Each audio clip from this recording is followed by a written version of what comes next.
been so overwhelmed that you felt like you were completely drowning? I remember a time when I felt defeated every single day, going to bed completely spent and exhausted. For years, I was a dedicated special education teacher. I loved helping people, but everything changed when my twins were born and we discovered my daughter had medically complex needs. Suddenly, I was trying to manage my full-time teaching career and full-time specialized caregiving. It became an impossible balance. The crisis moment, when I felt like I was constantly failing, forced me to stop doing what I was supposed to do and instead build customized systems that actually worked for our unique family. My name is Prevo, and this journey from crisis to stability is the real reason I founded the Regulator Bridge, to help other families move past their chaotic waters and find their own sense of stability and peace.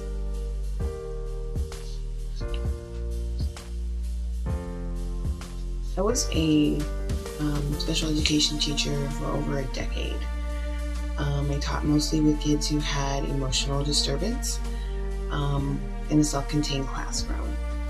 So most of my day was spent teaching people how to regulate their emotions, dealing with task avoidance, all of those types of things. So it's not something that is new to me. However, early in my career, I had twins, and when they were born, I found out that my daughter was going to have some very complex medical needs and require a very high level of care. I did continue teaching, and as the years went on, it became more and more of a struggle for me to take care of all of her needs and also to take care of my teaching responsibilities. And dealing with the population that I was dealing with was very stressful as well. When you have students who have very high emotional needs, and then you go home and you have children who have, complex medical needs as well as high emotional needs, it becomes very taxing after a while. So as my twins got older, my daughter's needs continued to grow, but then so did my son, her twin brother. So I found myself in this situation where I was just constantly putting out fires, and just feeling like I was failing every single day. At the end of every day, I was exhausted. I was completely spent. Sometimes even going to bed without even eating. I was just tired. So I knew that something had to change. So initially, one of the things that I did to try to give myself some more space as far as professionally was to move to remote work. So that was one of the things I did professionally. As far as in my household, I did reach out for some help with my twins. There's a social worker that came to my daughter's appointments. So I just kind of reached out and said, hey, what kind of resources are out there for us to help get us some support in our home. But one of the biggest things that shifted for me was getting out of the headspace that of how things were supposed to be. Getting out of how things should be, and this idea that, well, when I tell my child to do something, they should listen. When I ask my child to do something, they should just do it. That's not the case for every child. So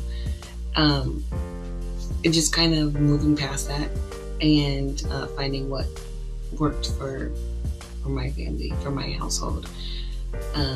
Knowing what what people's triggers were, and you know, trying to avoid those triggers if at all possible. But like I said, I did move to the remote work, which did give me a little bit more flexibility. So I didn't have to have that daily commute every day. As far as like moving things around in my schedule for therapies, appointments, that was a little bit more flexible, but it didn't quite provide me with all of the flexibility that I needed.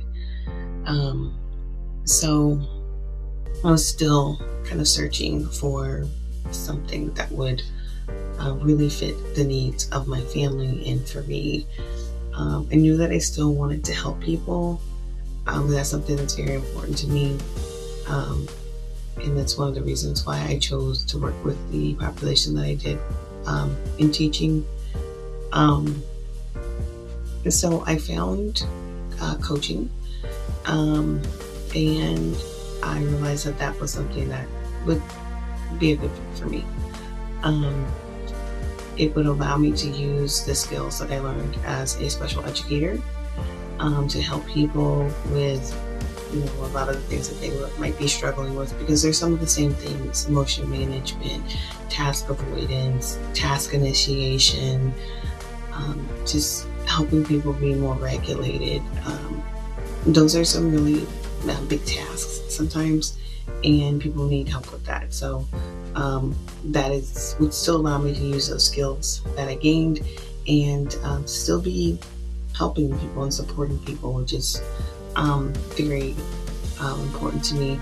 And I did see a need for that with families like mine, families who have a lot going on. You may have multiple children with medical complexities. You may have multiple kids who are neurodivergent. You may have a mix of the two. And you may be neurodivergent yourself, or you may be medically complex yourself. So there's a lot of different factors that can go into that make families have complex needs. But you don't have to constantly live in crisis. You don't constantly have to be putting out fires. You can find systems that work for you. And what works for one family might not work for the next family. But that's what this is all about, finding out the best thing that's going to work for you and your family. And so that's how I came to found the Regulated Bridge. I wanted to provide that support for families. I wanted to be a resource for people to help them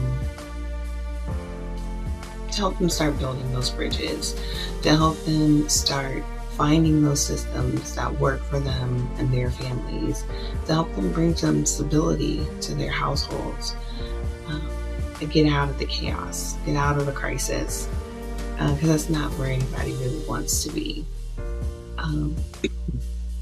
So that's really what the Regulated Bridge is all about. It's just helping families move from crisis to stability. Me using my expertise that I gained as a special educator, as a parent to medically complex twins. I've learned all of those things. I've learned the advocacy. I've learned the skills to de-escalate. And I've learned how to build systems that work. So,